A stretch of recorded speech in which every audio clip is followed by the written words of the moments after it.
Bonsoir à toutes et à tous. Et donc nous en arrivons à la deuxième partie de cette chronique hors série dédiée à Al-Farabi, grand penseur et deuxième maître après Aristote. Et donc dans cette deuxième partie, je vais rentrer dans le vif du sujet. Je vais commencer à définir ou essayer de synthétiser la définition de Dieu chez Al-Farabi. Et je n'ai pas peur de dire qu'elle ressemble à celle d'Aristote. Alors, l'être, en tant qu'être, dans sa fameuse métaphysique, comme Aristote dans son propre, je dirais, propre manuscrit sur la métaphysique, eh bien, son Dieu est pensée pure ou intellect en acte. Rappelons-nous ce que disait l'imam Ali, alayhi salam, toute parole qui ne se concrétise pas par un acte est forcément stérile. Alors, bien entendu, par contre, chez Farabi, Dieu est cause efficiente et créateur des intellectuels, tandis que chez Aristote, eh ben, ma foi, les intellectuels ne sont pas créés parce qu'ils sont aussi nécessaires que Dieu. Alors ce dernier est seulement la cause finale vers laquelle s'oriente, je dirais, le mouvement de l'ensemble de l'univers. La conception d'Al-Farabi, soyons-en sûrs, diffère aussi de Plotin, pour qui l'un est au-delà de toute pensée, car la pensée caractérise les êtres qui ne renferment pas tout en eux-mêmes. Alors d'après Plotin, Aristote s'est trompé en affirmant que le premier principe se pense lui-même. Al-Farabi, qui vécut à une époque où de nombreux groupes exprimaient des opinions diverses au sujet de l'unité divine, car nous avions plusieurs écoles de pensée, des écoles néoplatoniciennes, des écoles aristotéliennes, l'école chérie d'Ispahan, qui était appelée dite néoplatonicienne, et donc tout ce petit monde palabrait, finalement ergotait dans des logorées et des discussions byzantines. Alors la théologie musulmane se caractérisait par deux tendances. La première, rationaliste, se faisait de Dieu une idée abstraite, et la seconde, anthropomorphique, et qui décrivait Dieu avec des attributs accessibles à l'humain, compréhensibles pour l'humanité. N'oublions pas ce que disait le prophète Mohammed, ce que la paix et la bénédiction soit sur lui, sallallahu alayhi wa sallam. Euh, les attributs de Dieu, donc les 99 noms ou les 100-1, ne sont pas Dieu lui-même. Ils ne sont que finalement les éléments qui nous permettent de percevoir une esquisse de la divinité. Alors les musulmans sunnites, puisque nous devons aussi parler du courant majoritaire, mettaient l'unité divine hors de toute discussion. Bien qu'ils donnaient à Dieu des attributs, pour cette raison, Al-Farabi, voulant préserver l'harmonie avec les doctrines officielles, insistait sur le fait que les attributs de l'être, l'être premier bien entendu, ne visent que l'unité divine. Il fonde bien entendu son monothéisme sur l'essence divine. L'être premier est plus parfait. Je dirais qu'il est sans égal, sans équivalent, toujours dans un esprit de la Surat Ikhlas. Donc, donc unique en soi, et la question des attributs divins préoccupait les théologiens de l'époque, et qui se posaient souvent les questions suivantes. Comment peut-on comprendre que les différents attributs d'Allah, Azzawajal, se rattachent à une seule essence? Quel est le rapport entre le nom et le nommé? Alors, nous avons effectivement dans le chapitre des idées des habitants de cette cité vertueuse, maintenant de cet ouvrage incontournable, important d'Al-Farabi, eh bien, ma foi, il répond à ces questions où l'être premier est au rang le plus élevé de perfection, dans l'existence, et les attributs de l'être premier n'ont pas la même signification que ceux qu'ils qualifient les autres êtres. Bon. Alors ces attributs ont un caractère unique. Ils se rapportent à une essence, on pourrait qualifier de zat, à une substance, johar, étant l'être le plus excellent sur tous les plans. Il lui convient, plus qu'à tout autre, d'être qualifié par les attributs. Mais tous ces attributs ne qualifient qu'une seule essence, et non par conséquent qu'une seule signification. Ils atteignent en lui le plus haut degré de perfection parce qu'ils surpassent tous les autres êtres, et ils ne sont pas distincts de son essence. Le sujet et l'objet des attributs sont identiques dans le premier, alors que chez les créatures, ils ne sont pas les mêmes. Alors revenons par exemple à la pensée chez les Irwan al-Safa, c'est-à-dire les frères de la pureté. Dieu ne peut être qualifié ni par le corporel, ni par le spirituel. Il n'est ni une essence, ni un être, ni une forme déterminée. Dieu est, on pourrait qualifier de ipséité, unique, ce qu'on pourrait qualifier en arabe de huwiya wadaniya, et les attributs divins ne sont pas comparables aux attributs humains. Dieu est l'un et le seul. Donc, al-wahid, al-ahad. Dieu est artisan des causes, sani al-asbab. Il est l'instaurateur, al-mubdi, celui qui donne l'existence, mujid. Et les Irwan Safa utilisent certains attributs ayant un caractère unique pour décrire Dieu comme vivant, tout-puissant, omniscient, sage, miséricordieux, entendant. Ils utilisent le terme de Sami. Dieu diffère de l'existence parce qu'il donne à toute chose l'existence comme l'un nom, je dirais, au nombre. Et les Irwan Safa appellent Dieu l'artisan des causes, Sani al-Asbab, alors que Al-Farabi le nomme cause première, al-Sabab al-Awal. Contrairement à Al-Farabi, il refuse de décrire Dieu comme un être et une essence. Al-Farabi s'élève contre la façon dont les théologiens sunnites utilisent les attributs divins tout en acceptant les attributs divins. Il ne les distingue pas de l'essence divine, il définit Dieu comme étant l'être premier, l'unique, le parfait, mais aussi comme étant l'indéfinissable, au-delà de toute compréhension humaine. Et la pensée d'Al-Farabi se rapproche sur ce point de celle des, je dirais, proto-ismaéliens ou des chiites duodécimes. Le plus souvent, les ismaéliens conçoivent la déité comme étant au-delà de l'intelligible humaine et de toute perception, voire même de toute description. Ils ne confèrent pas directement les attributs de la déité, car selon eux, je dirais que ceci caractérise les êtres créés.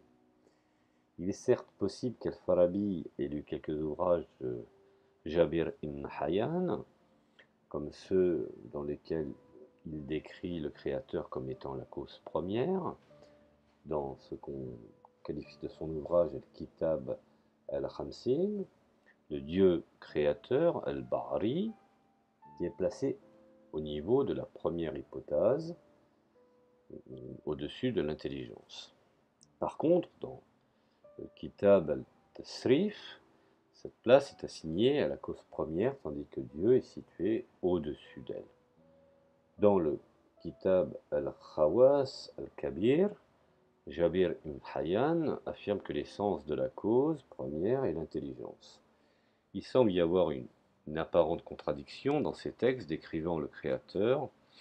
En réalité, il n'y a, je dirais, pas, il faut être honnête, car ces ouvrages s'adressent à différents lecteurs très avertis, voire experts.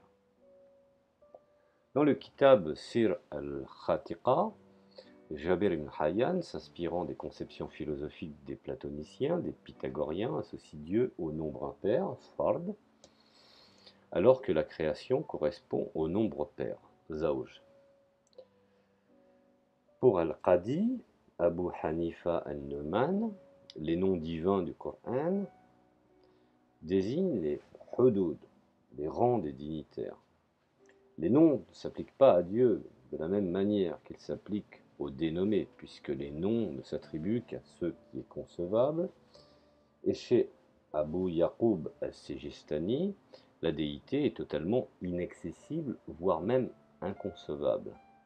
Et elle transcende toutes les qualifications, et pour lui, la déité n'a pas de contraire. Elle utilise le plus souvent le nom de Mobdi, qu'on pourrait qualifier comme étant l'instaurateur. Alors, bien entendu, tout cela pour désigner ce concept, la déité n'est pas une cause ni un effet. La hawla wa ta'ila bilal azim, qui effectivement chez les théologiens de ce qu'on appelle de la science de l'exotérisme, n'est défini que là dans ce concept de la huwa illa wala ma'loul. Elle ne doit pas être décrite comme une cause illa, ni par l'idée de cause et des causes. Selon Henri Corbin, un grand maître également, un grand professeur, spécialiste du persan et de l'islam chiite, ayant habité pour une trentaine d'années en Iran et ayant tenu certains instituts théologiques, elle n'est pas la première, je dirais, elle n'est pas définie comme étant le premier être, mais le super-être. Le point de vue des Ismaéliens diffère de celui d'Al-Farabi, parce qu'ils n'osent pas qualifier la déité des attributs, pas même, je dirais, par des notions d'être et de cause, ce qu'on pourrait définir comme étant les causes des causes. Alors, du premier être émanant tous les êtres, son essence est immuable, par conséquent l'émanation est faïd de tous les êtres et n'affecte pas son essence. Le second être émanant du premier, l'intelligence, ou qu'on pourrait qualifier comme étant l'intellige de son essence, et l'intellige le premier. Son intellection du premier provoque l'apparition d'un troisième être. Par l'interlection de son essence résulte un autre être, celui du premier ciel, de ce que certains qualifieront comme étant le Malakut et le Jabarut. De la même manière, le troisième être intelligent, ou le troisième être intellige, le premier de cet acte résulte, le quatrième. Le troisième être s'intellige lui-même, ce qui provoque aussi la création de la sphère des étoiles fixes. Le même processus se répète jusqu'au dernier être. Avec l'intellect agent se termine la lignée des êtres spirituels qui ont reçu leur ultime perfection dès le départ. Chez Al-Farabi, Dieu crée en pensant, sa pensée est à l'origine de toute émanation. Chez Plotin, comme Dieu est au-delà de toute pensée, l'émanation est le rayonnement perpétuel d'une lumière qui vient de l'un, Al-Ahad. Alors, de l'un émane l'intellect qui ressemble à l'un, comme le rayon du soleil ressemble au soleil. De l'intellect émane l'âme universelle, et de cette dernière émane le monde sensible. Dans le système d'Al-Farabi, le parcours de la procession néoplatonicienne issue de Plotin est dédoublé. Les 9 cieux constituent l'échelle de la descente alors que les 10 intellects forment le câble de remontée. Chez les Ikhwan Safa, reste plus proche de Plotin. De l'intellect universel, appelé aussi l'intellect agent, émane l'âme du monde ou l'âme universelle, et les facultés de l'âme universelle sont les anges gouverneurs des sphères célestes. Alors, parmi les êtres qui n'ont pas reçu leur perfection ultime dès le départ, il y a les corps célestes, les hommes, les animaux, les végétaux, les minéraux, les éléments et la matière première. Al-Farabi et l'Irfan Safa développent une théorie astrologique selon laquelle les astres régissent le bas monde. Ils croient que les corps matériels sont entièrement déterminés par les étoiles fixes et les planètes. Les êtres corporels dont le processus d'évolution passe de minéraux à végétaux et animaux pour aboutir à l'homme dans le monde physique. Il y a effectivement, pour celui qui maîtrise cette connaissance, il y a effectivement une contradiction, et qui, ma foi, fait apparaître des mouvements selon une progression dialectique. Al-Farabi et l'Ikhwan Safa décrivent de la même manière l'évolution des êtres physiques. Les minéraux ont été produits par le mélange de 4 éléments, la terre, l'eau, l'air et le feu. Les végétaux sont issus d'un mélange de plusieurs minéraux et éléments. Les animaux proviennent d'un mélange de plusieurs végétaux, minéraux et éléments. Finalement, un dernier mélange fait apparaître l'homme, puisque Allah Azzawajal a créé toute chose sur cette terre et y a placé l'être humain. Puisqu'il dit dans la sourate, nous avons donné le pouvoir au ciel, aux mers et aux terres, mais ils ne l'ont pas voulu, et nous l'avons donné à l'homme car il est rebelle et ingrat. Selon bien entendu la traduction, pour être compris. J'ai bien laissé d'interprétation et de traduction. Alors, Al-Farabi adopte aussi une vision du monde acceptée par Platon et Aristote. Selon cette vision, le monde est formé de 8 sphères principales dont le centre est la Terre. Al-Farabi ajoute une 9e sphère, influencée probablement, je dirais, par l'œuvre de Ptolémée, ce qu'on va qualifier comme étant les corps célestes, Al-Ajsam al-Samawi. Ils sont constitués de 9 systèmes. Chaque système est enveloppé par un système hiérarchiquement supérieur. Le premier système n'a qu'un seul corps qui se déplace dans un mouvement circulaire. Le second n'a qu'un seul corps qui se déplace également comme le premier système. Tous les systèmes qui suivent se hiérarchisent de cette façon, à cause de leur forme. Les corps célestes ne sont pas purs d'intelligence. Ils intelligent à la fois l'essence d'où ils proviennent et leur essence propre.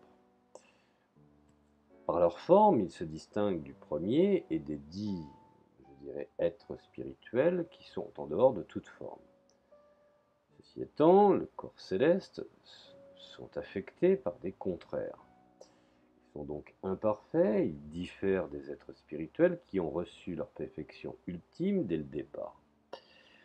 De la nature commune au corps céleste résulte la matière première de tous les corps situés sous la sphère de la Lune.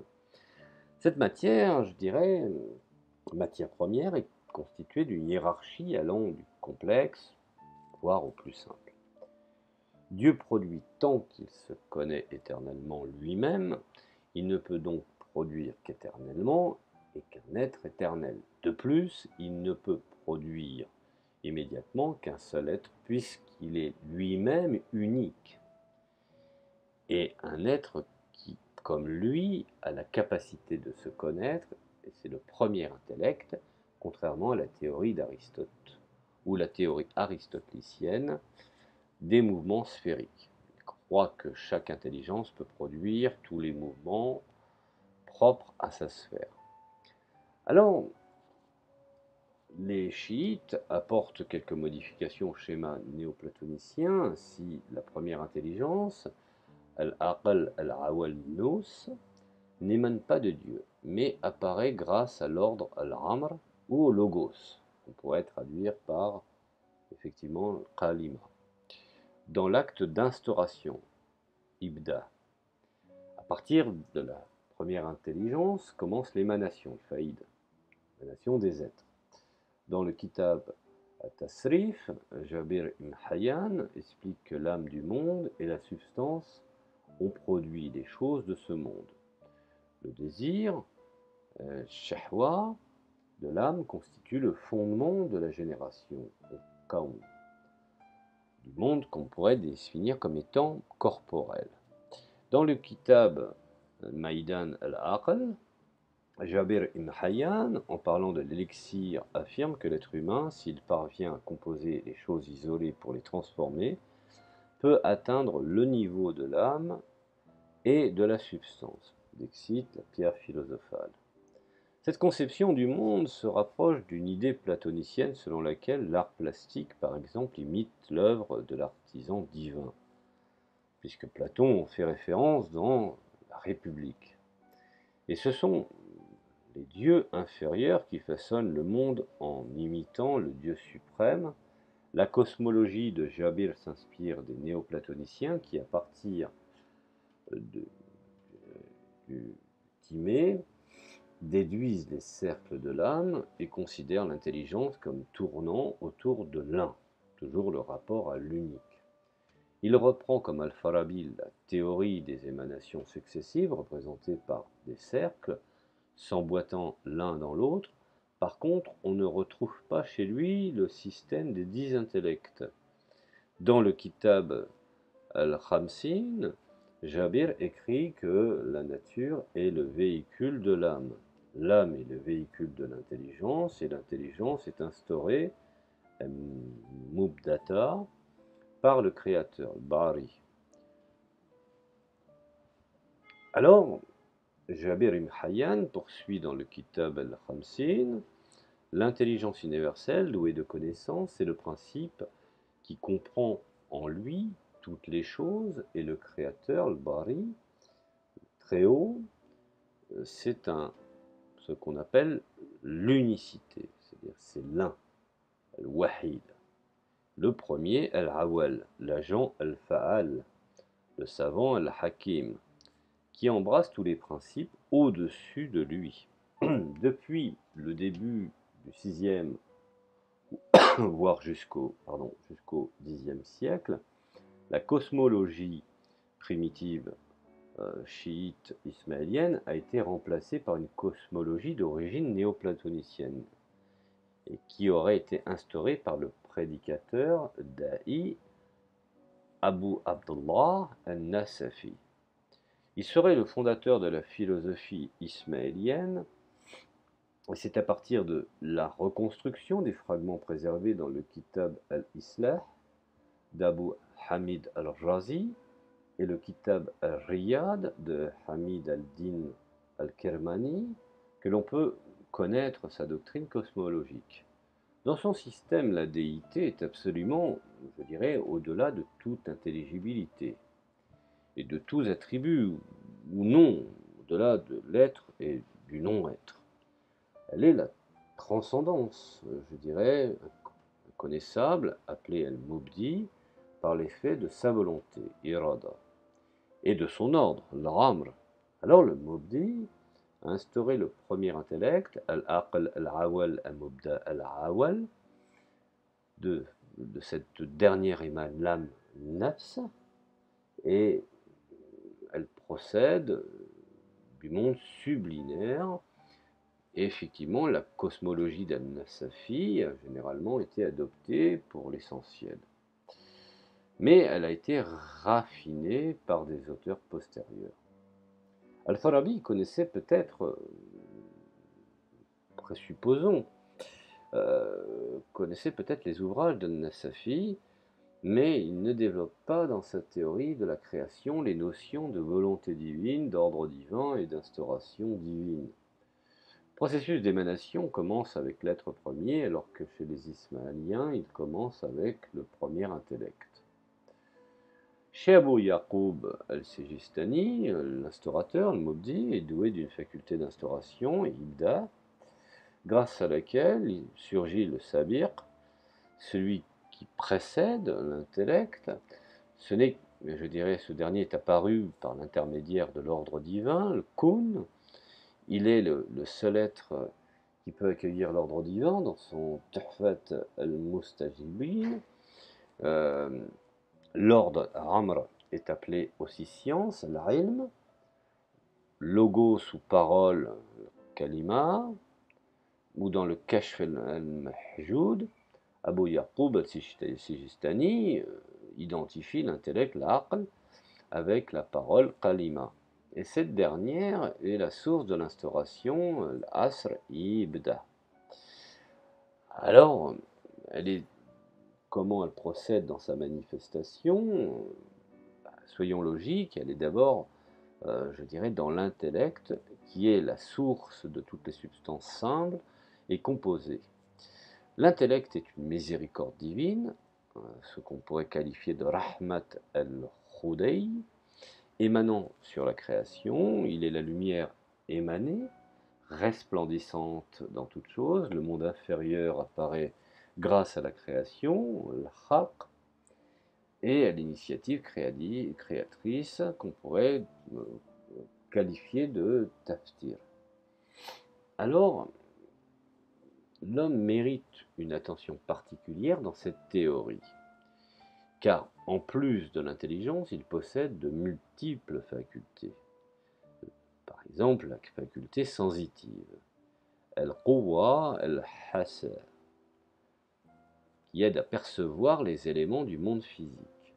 La faculté imaginative, al-quwwa al-mutakhayyira, permet d'avoir en soi, je dirais, une image des objets du monde sensible. Une fois qu'ils disparaissent, la faculté appétitive, al-quwwa al-nuzuriyya, stimule le désir et le rejet vis-à-vis de l'objet. La faculté nutritive, al-quwwa al-raziyya, s'occupe, je dirais, de la partie essentielle de la régénération du corps par l'alimentation. La faculté rationnelle, al-quwwa al-natiqa, a pour objet principal l'acquisition de la connaissance du monde spirituel des intelligents. Elle dirige les facultés imaginatives, sensitives et nutritives.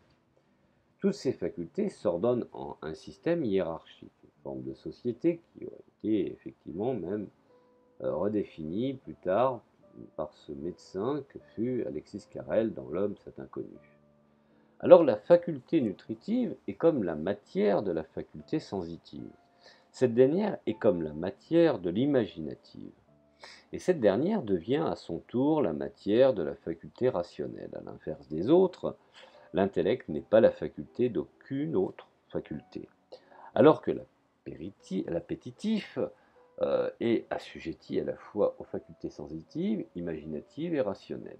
L'organe dirigeant, al-udu al-ra'is, du corps et le cœur, al-qalb, car il est la source de chaleur congénitale.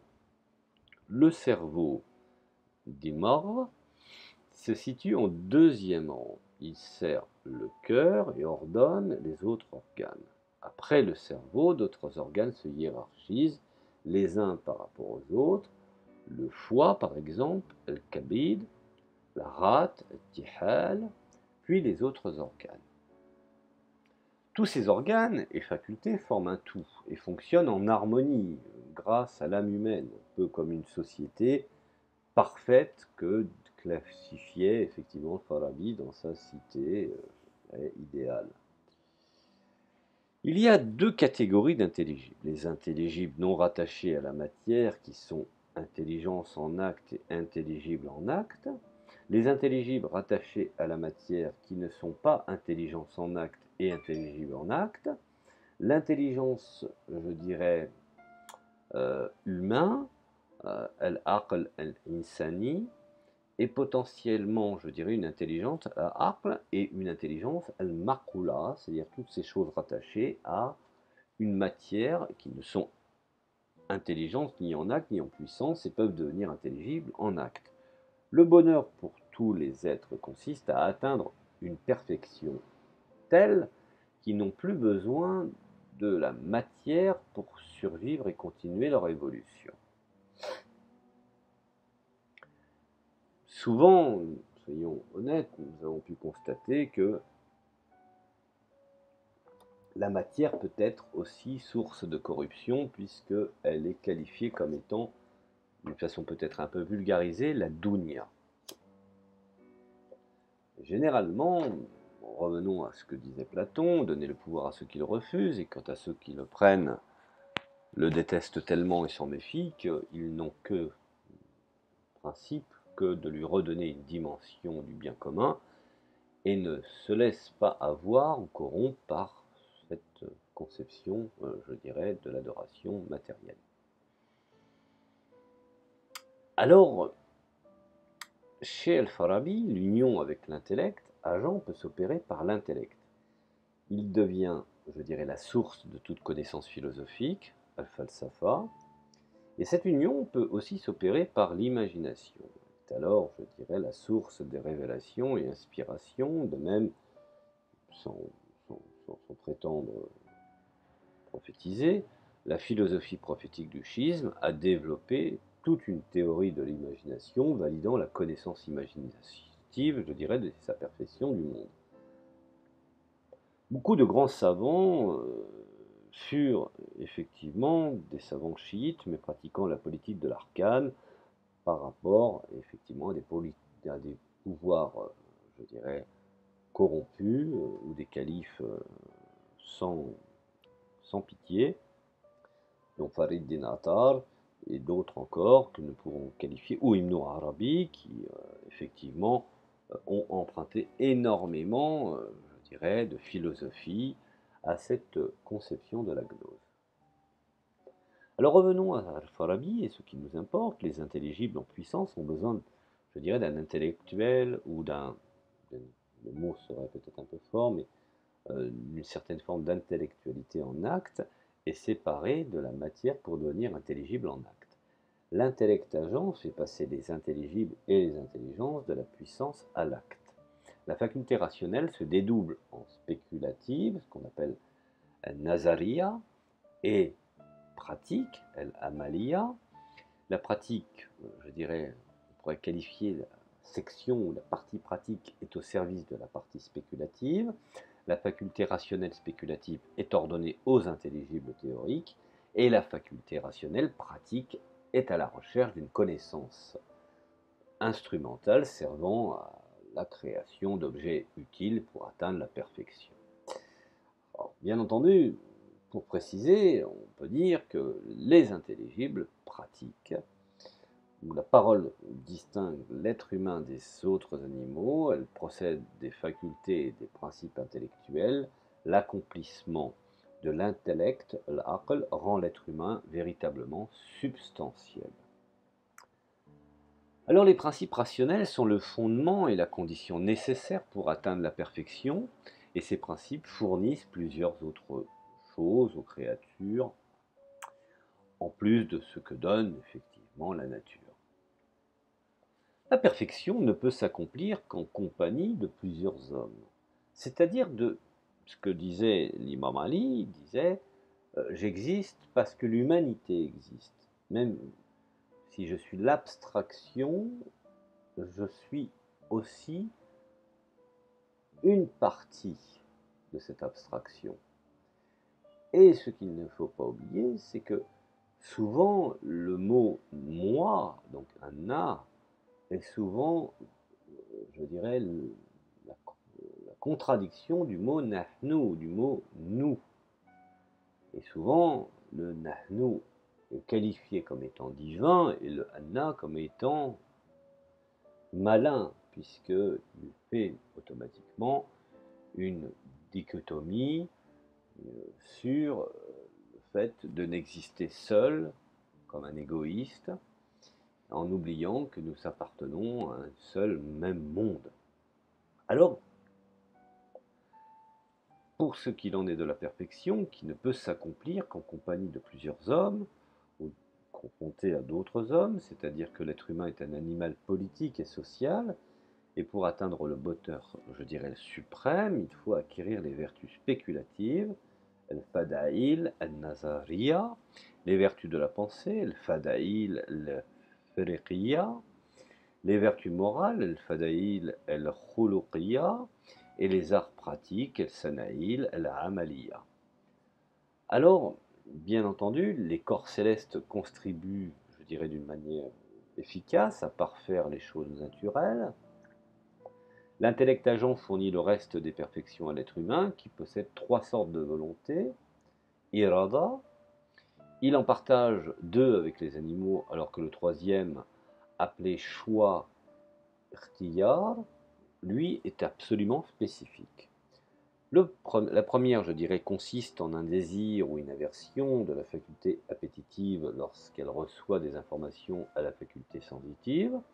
La deuxième est un désir ou une aversion reliée à la faculté imaginative. L'intellect agent intervient pour parfaire la troisième qui est reliée à l'intellect pratique. Et dans le Kitab el-Siyasa el-Madaniya, cette intervention fournit, je dirais, à l'être humain une faculté et un principe, ce qu'on pourrait définir comme le yuti al-insania al-awalan quwwatan wa mabda'an. Le principe comprend les connaissances premières al-ulum al-awal. Je pourrais qualifier les premières intelligibles al-maqulat al-awal, qui présente finalement au fond la partie assez rationnelle de l'âme. Alors dans Mabadi Ara Ahl al-Madina al-Fadila, les intelligibles sont imprégnés, Tartasima, sur la partie rationnelle de l'âme. Al-Farabi reprend la métaphore de la lumière, définie également dans le livre de Sahifa Sajadiya de l'imam Ali al-Sajjad, le fils de l'imam Hussein, qui est lui-même fils de Fatima et de Ali, constituant le quatrième imam. Et donc la lumière qui à la fois fut utilisée par Aristote et ses commentateurs, il écrit que l'intellect en acte fournit à l'intellect matériel quelque chose qui s'imprègne sur lui et qui a le même effet que la lumière par rapport à la vue. La vue est en puissance comme sont les couleurs, les deux peuvent, je dirais, s'actualiser, oui, en présence de la lumière du soleil, de même les choses qui sont potentiellement des intelligibles et qui existent seulement comme des représentations dans la faculté imaginative, je dirais, peuvent devenir intelligibles.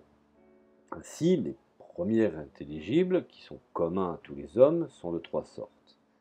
Les principes habilité productive, les principes moraux par lesquels l'être humain distingue le bien et le mal,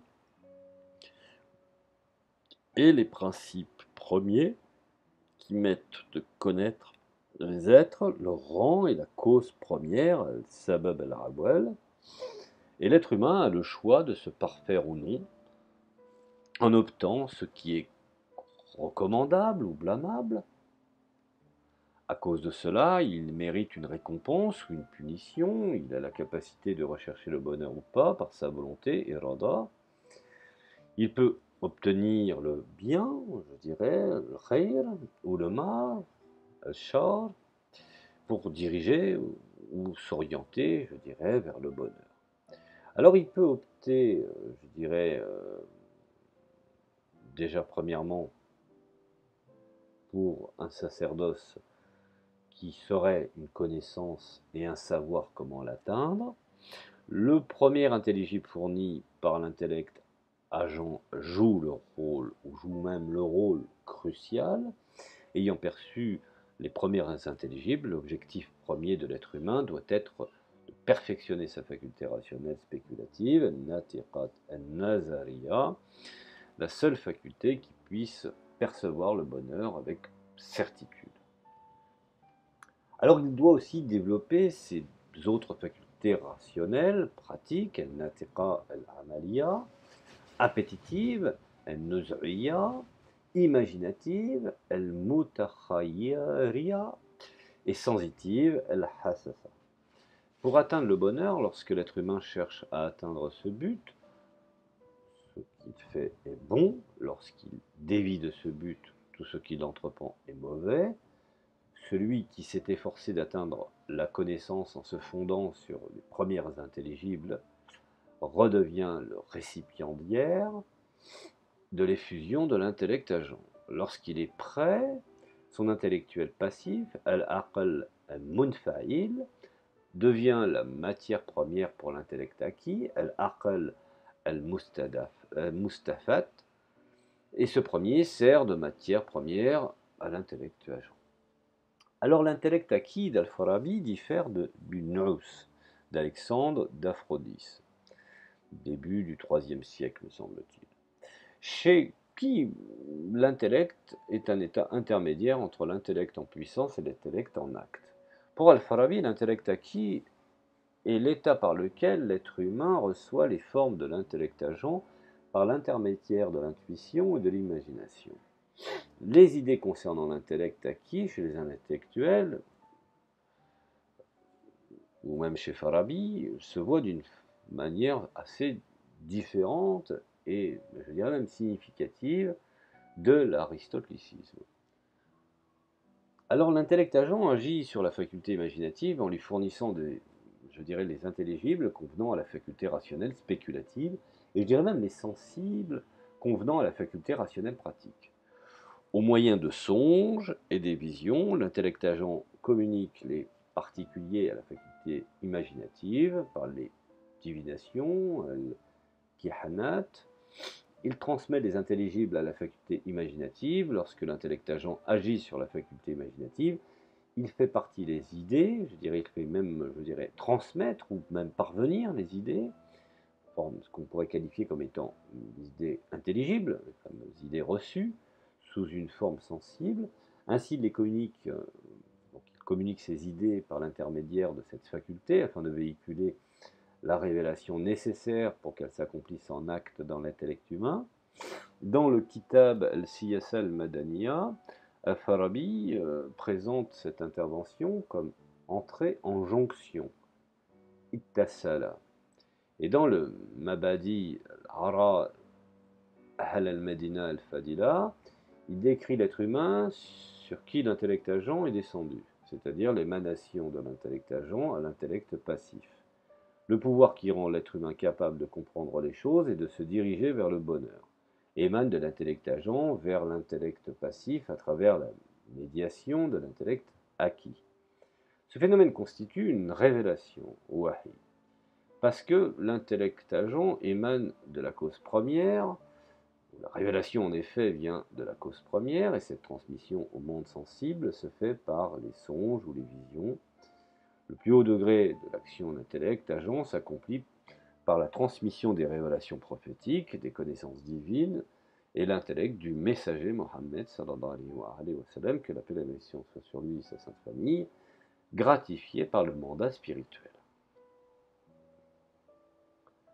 Alors, effectivement, il faut bien comprendre que la révélation est le produit de la formulation des idées pures à travers le sens. Le prophète, Mohammed sallallahu alayhi wa sallam, acquiert la vérité par la faculté imaginative et la retranscrit sous sa forme sensible, alors que le philosophe l'acquiert par le mode rationnel, par l'étude, toujours via l'intellect agent. Contrairement au philosophe, le prophète, la paix et la bénédiction soit sur lui, a une imagination très développée. Cette imagination émane de l'au-delà. Pour Al-Farabi, le philosophe s'unit à l'intellectuel agent par la méditation spéculative. Le prophète s'unit, lui, par l'imagination qui est la source du prophétisme, des révélations. Ainsi, l'ange Gabriel, alayhi salam, l'Esprit Saint et l'intellect agent. L'ange de la connaissance est identifié à l'ange de la révélation. Alors l'être humain qui reçoit cette révélation est transformé en un sage et un philosophe accompli. Bref, par une entité parfaite, par la confrontation d'un intellect divin, par l'émanation de l'intellect agent à sa faculté de représentation, il devient un prophète visionnaire qui avertit des choses présentes et à venir. Et y a-t-il identité entre l'intellect humain et l'intellect agent?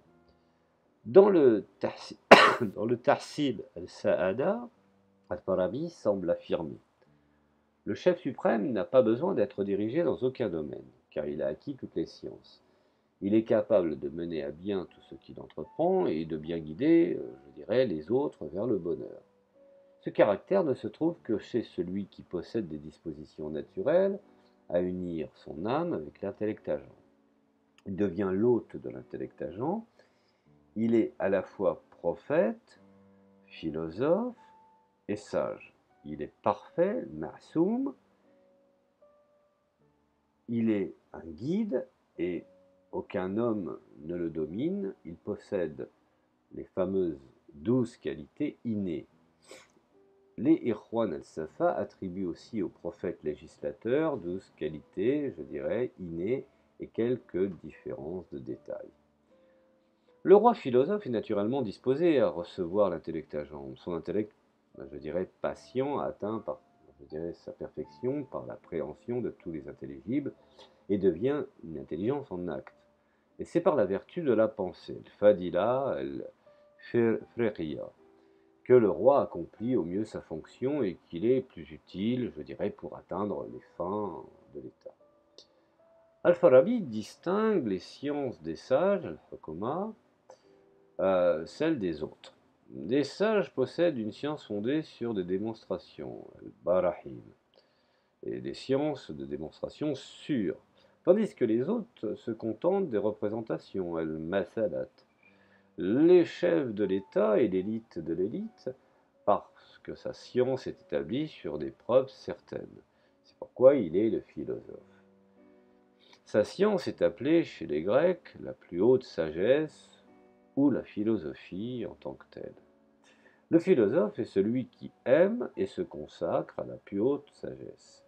Pour Al-Farabi, l'idée de sagesse est d'abord apparue chez les Chaldéens en Mésopotamie, puis elle est passée en Égypte, ensuite en Grèce, et l'objectif d'Al-Farabi étant donc de transférer cette sagesse au monde musulman, car concept universel, et la philosophie est la mère des sciences, la vertu qui comprend toutes les vertus, le chef de l'État est celui qui a le pouvoir d'appliquer la théorie aux choses et de les rendre intelligibles, bref, de les matérialiser. Al-Farabi développe une théorie de la prophétie qui intègre le prophète dans le déterminisme universel des choses.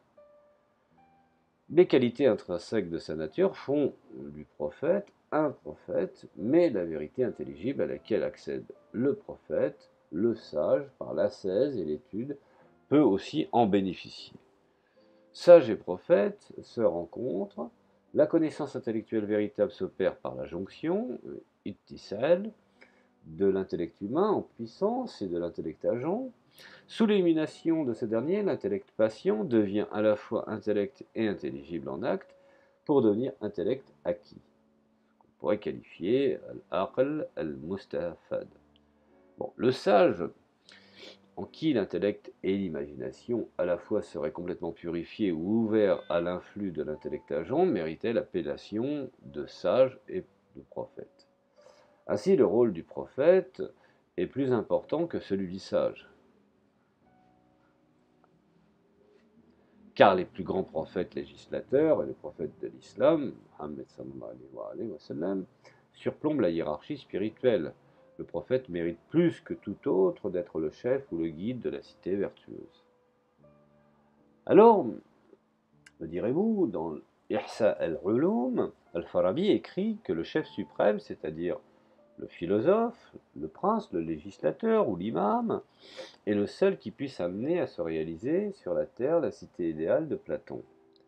Le terme philosophe désigne, je dirais d'une manière claire et précise, celui qui a atteint la perfection dans le développement de ses vertus spéculatives, celui qui est le premier en exemple, aussi bien que dans ses facultés inférieures comme supérieures. Le terme de législateur désigne celui qui a acquis une connaissance des intelligibles pratiques, al-maqulat al-amelia, ainsi qu'une perfection dans ses vertus de pensée qu'il peut concrétiser dans les lois, qui seront effectivement vérifiées par le bonheur du commun. Il a aussi atteint une perfection spéculative, et le terme de prince signifie qu'il possède des qualités innées pour diriger.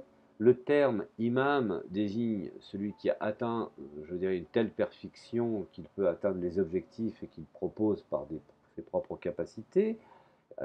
Imamat il-Hadin al-Mahdiyin, tout droit, toujours devant, dirigé en extension. Et tous ces termes sont synonymes de l'idée grecque de celui qui maîtrise la mère des sciences, ce qu'on appelle al-Ummi al-Alam, al-Ulum, et la sagesse des sages ou de l'art des arts. Bon. L'homme parfait est à la fois chef suprême, philosophe, prince législateur, wadi el-nawamis et imam. Arrivé à la plus grande perfection, à l'état d'éveil, l'homme parfait reçoit la prophétie des événements présents, futurs, des particuliers reliés à l'intellect pratique et de la prophétie des choses divines à travers les intelligibles reliés à l'intellect spéculatif. Souvenez-vous que même le prophète Mohammed, avant sa révélation, on l'appelait Amin, celui qui, quand on lui rendait un dépôt, il le rendait de la façon qu'on lui avait donné, et même parfois il donnait plus. Alors ici, El-Farabi développe une problématique chiite selon laquelle les êtres humains ont toujours besoin, je dirais, d'un guide. En l'absence, effectivement, du prophète. Et pour que se réalise la cité vertueuse, l'instruction de l'être humain s'accomplit à travers son intellect et son imagination. Sans ce stimulus externe, la majorité des êtres humains ne survivront pas ou ne suivront pas de guide. Un problème surgit cependant car la majorité des hommes n'ont pas la capacité de guider les autres, et ça nous pouvons le constater. La hiérarchie est la clé de voûte de la théorie politique et au sommet se trouve le chef suprême. Les imitations de l'homme parfait doivent être gardées et les autres écartées. Les imitations sont nécessaires parce que la multitude, jumhur, n'arrive pas à saisir la réalité. Les différentes circonstances font apparaître une variété d'imitations alors que les significations des essences restent toujours une. Les arguments utilisés pour inculquer les images des sciences théoriques et les actes des arts pratiques sont inscrits dans deux livres. Le premier est celui des opinions et le second celui des actes à ne pas oublier.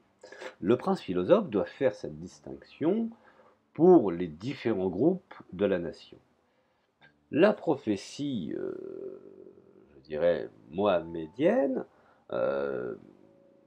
s'articule dans deux sens. La première, la révélation, la prophétie, qu'on considérera comme étant mohamédienne, et la seconde, l'imama, étant la continuité des gens de la maison du prophète. Donc, à la fois ce qu'on pourrait qualifier comme étant Imamat al-Mahdiyin, Ahl al-Bayt al-Rasoul, Imamiyun Masoumin, et dont le prophète serait le premier, je dirais, première définition de la conception halide.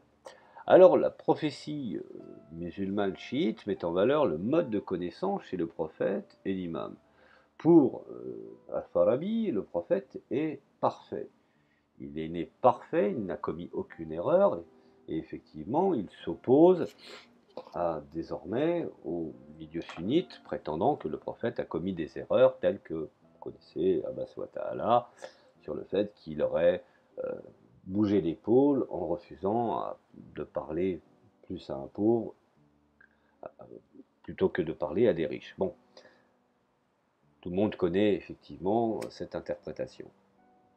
Pour ce qu'il en est d'Al-Farabi, c'est une invention afin de justifier effectivement des imperfections.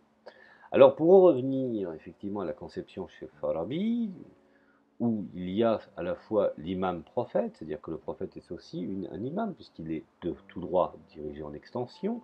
La notion d'imam est une notion aussi de chef de la cité vertueuse, donc celui qui représente, je dirais, à la fois la connaissance, l'exemple de piété, d'où justement on parle de l'imam Ali et non pas du calife Ali, et où il faut atteindre le plus haut degré de perfection et qui consiste à s'unir avec l'intellect agent. Toute révélation prophétique et toute inspiration résulte de cette jonction. Même s'il s'inspire de Platon, le chef de la cité diffère de celui de la République, comme l'explique bien Henri Corbin. Et il importe, et je cite Henri Corbin, dans l'école chérie, ou le chiisme, ou l'école néoplatonicienne, il importe alors de bien marquer ceci. À l'inverse du sage de Platon, qui doit redescendre de la contemplation des intelligences pour s'occuper des affaires publiques. Le sage d'Al-Farabi doit s'unir aux êtres spirituels et sa fonction principale est même d'entraîner les citoyens vers ce but, parce que cette union dépend de la félicité absolue. Alors, après avoir cité Corbin, la philosophie politique d'Al-Farabi devrait plutôt être appelée philosophie prophétique. En effet, le chef de la cité vertueuse n'est nul autre que le prophète, l'imam.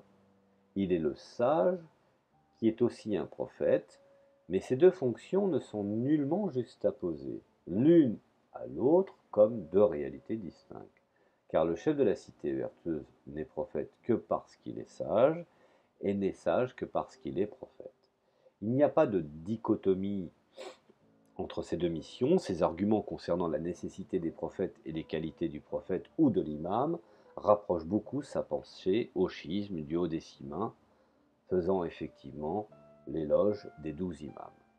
Alors la cité vertueuse d'Al-Farabi ressemble à celle de l'eschatologie chiite qui sera réalisée lors de la manifestation de l'imam de la résurrection, Al-Qa'im, qu'on dénomme aussi de l'imam Mohammed al-Mahdi, ou de Shariq al-Qur'an, Khalifat al-Rahman, ou l'imam al-Asr, et la façon dont Al-Farabi s'inspire du roi philosophe de Platon pour développer la notion d'imam ou de chef suprême ressemble à celle, effectivement, à un point nommé, des chiites ismaéliens.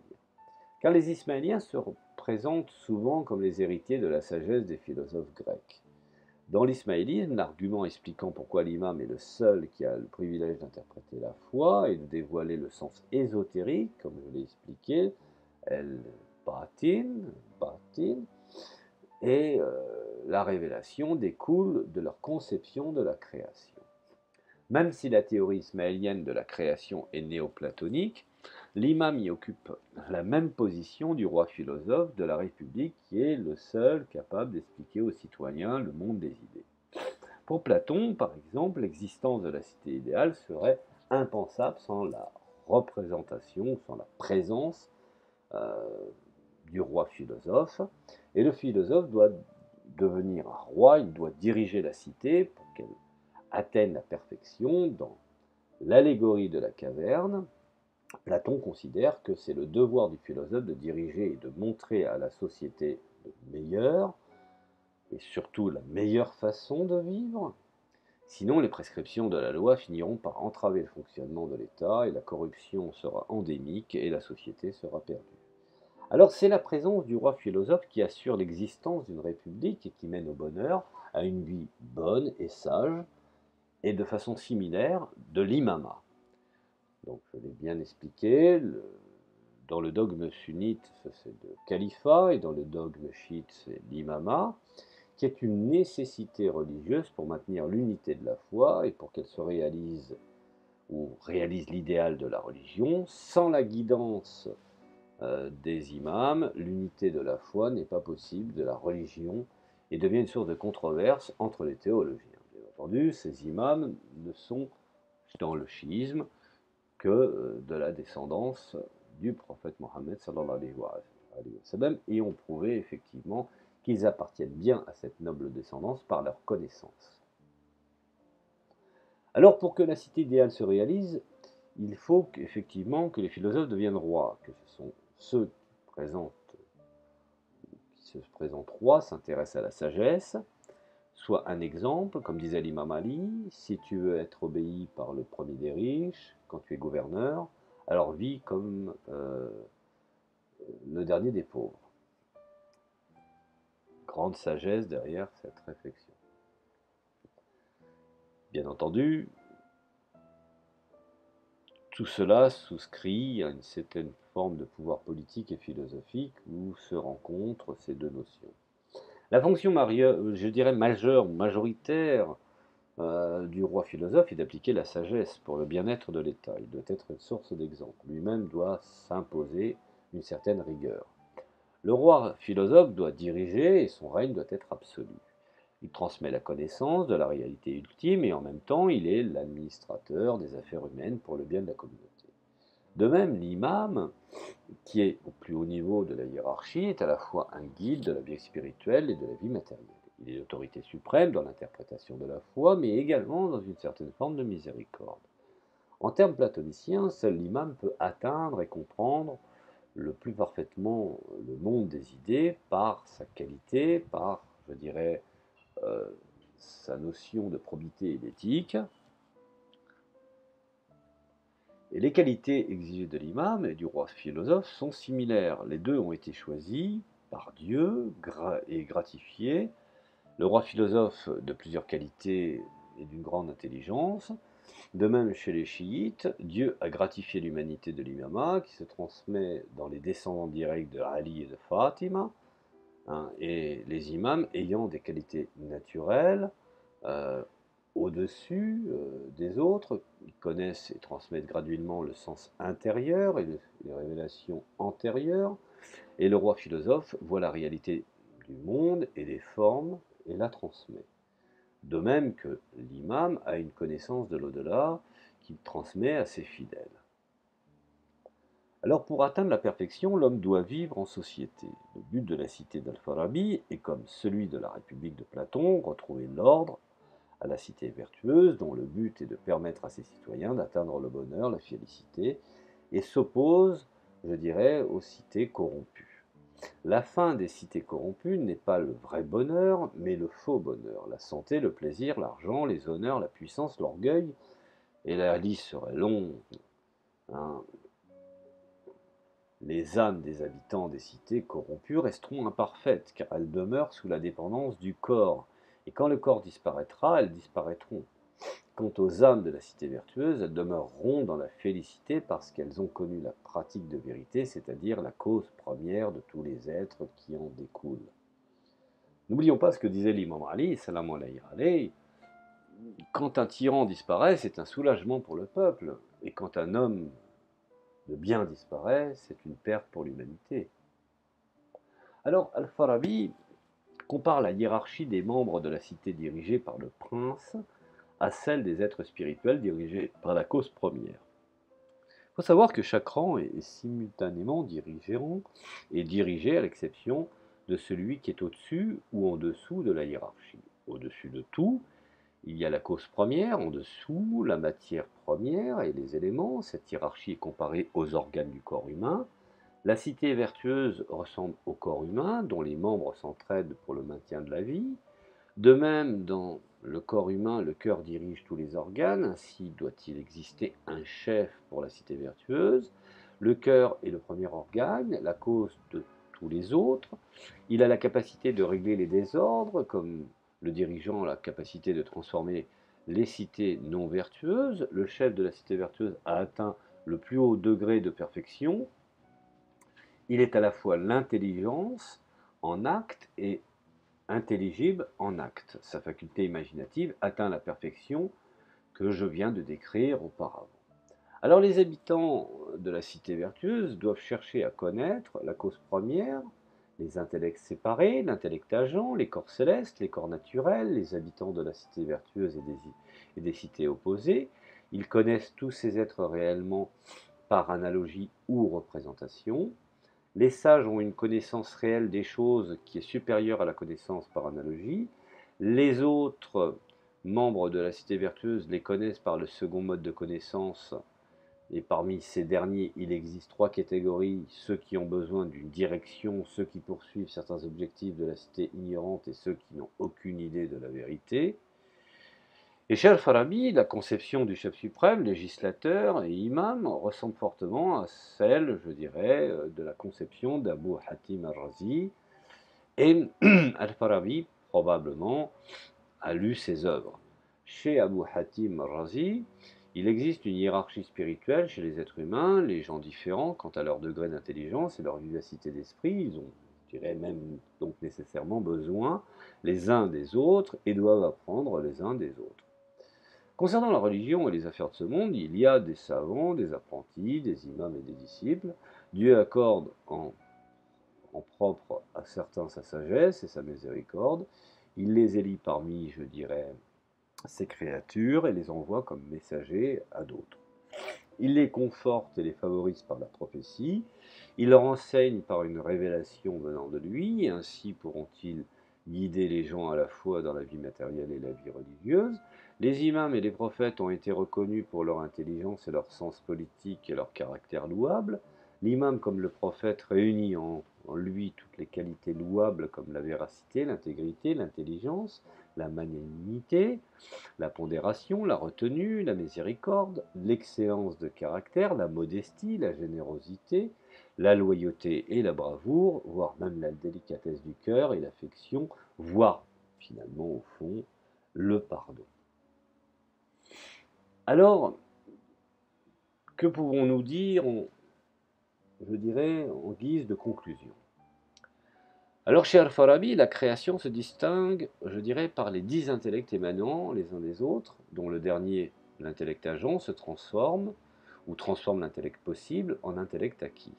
Il intègre dans sa théorie une idée particulièrement chiite, selon laquelle la fonction de l'intellect est de travailler pour le monde de l'ordre, al-alam al-amr, alors que la fonction des facultés sensitives est de travailler pour le monde, je dirais, le monde de la création. Al-alam al-khalq. Et dans le système d'Al-Farabi, le parcours de la procession néoplatonicienne issue de Plotin est dédoublé. Je n'ai pas peur de le dire.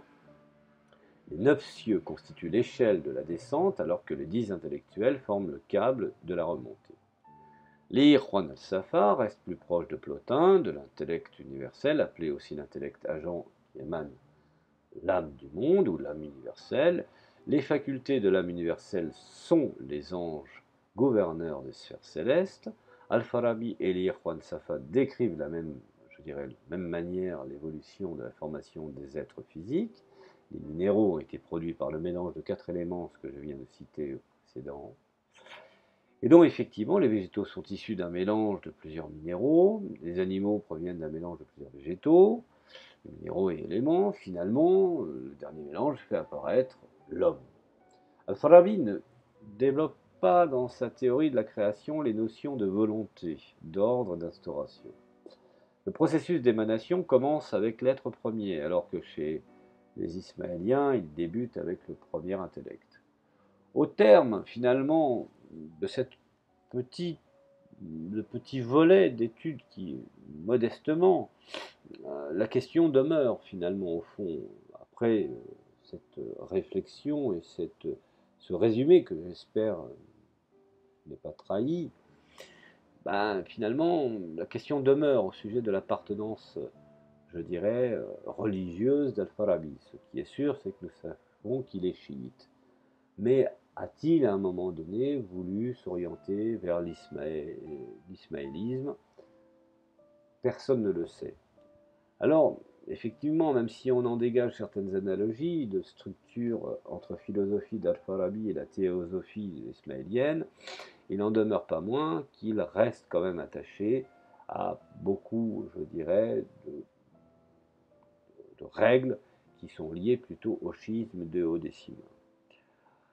Alors même si les Ismaéliens entre eux sont souvent entrés en controverse sur certains points secondaires, si ma foi, essayant de spéculer, il était ismaélien, Al-Farabi s'adonnait sans doute, comme la majorité des Ismaéliens à l'époque, souvent persécutés, et dont la pratique de la toqiya ou taqiyya, la dissimulation de la foi par rapport à la menace de l'ennemi ou la menace du plus fort, tout comme son disciple Ibn Sina, qui est entré en controverse avec son père et son frère, qui lui-même furent secrètement ismaéliens.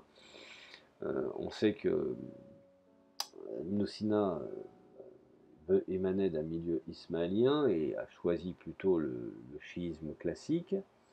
Alors, il est très difficile, quand on sait qu'aujourd'hui le mot de taqiyya est un mot mal utilisé, puisque, remettons le mot dans son contexte, ce sont les chiites victimes de pouvoirs injustes de l'époque, qui étaient massacrés et qui n'avaient pas d'autre choix pour pouvoir conserver leur connaissance et pouvoir le transmettre, de pratiquer la dissimulation de la foi. Ceci étant, je vous remercie de m'avoir écouté.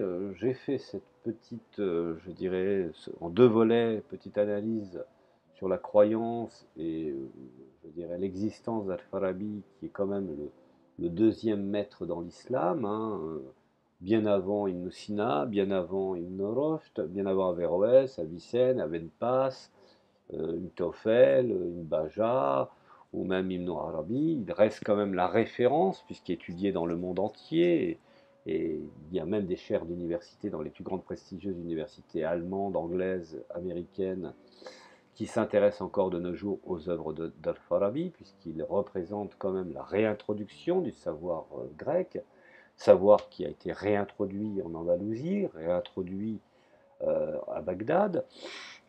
Et donc, je voulais faire ce petit clin d'œil, même si effectivement, il peut y avoir des divergences de conception de notre époque. Voilà, je vous remercie de m'avoir écouté. Je vous dis, écoutez, ma foi, la prochaine chronique.